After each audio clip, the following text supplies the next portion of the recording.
The Voice sera de retour sur TF1 ce samedi 6 février pour une 10e saison. Parmi les coachs on retrouvera Florent Pagny, Marc Lavoine, Vianney, le petit nouveau de la bande mais aussi Amel Bent qui reprend sa place dans le fauteuil rouge pour la 2e année consécutive. La chanteuse s'est d'ailleurs confiée à nous deux concernant cette saison qui s'annonce riche en surprises.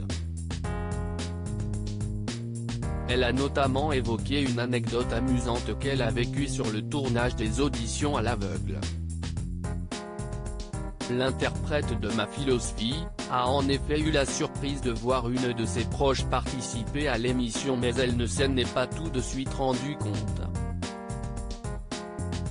En effet, la femme de Patrick Antonelli n'a pas du tout reconnu la voix de cette connaissance qui est en fait sa choriste, CIST ma choriste. Je ne savais pas du tout qu'elle participait à l'émission, a-t-elle raconté à nos confrères avant de poursuivre, je vous laisse la découvrir, mais CIST une séquence incroyable. CIST grâce à sa venue que j'ai compris le concept de The Voice.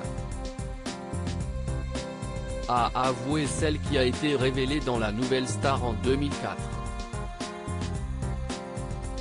J'ai l'habitude de chanter avec elle, je connais sa voix par cœur et, là j'ai été incapable de la reconnaître.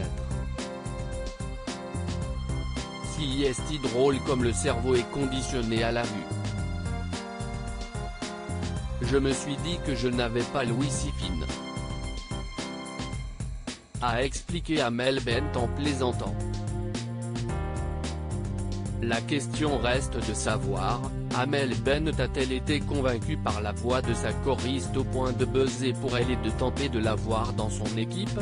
Pour le moment le mystère est entier et il faudra patienter jusqu'à samedi pour découvrir ses retrouvailles inopinées.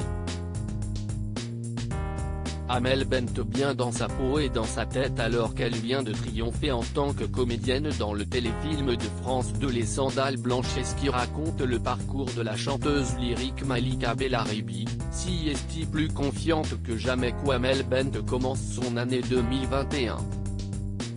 Métamorphosée, et bien dans sa peau, elle s'était confiée à Téléstar en janvier dernier, sur ses nouvelles habitudes de vie et sa nouvelle silhouette. Elle confiait ne pas avoir subi de régime draconien mais avoir simplement profité du confinement pour apprendre à cuisiner des plats sains. La maman de Sophia et Anna avait également fait comprendre que son poids n'était pas forcément déterminant dans son épanouissement, ce qui m'épanouit dans la vie, ce n'est pas un chiffre sur la balance.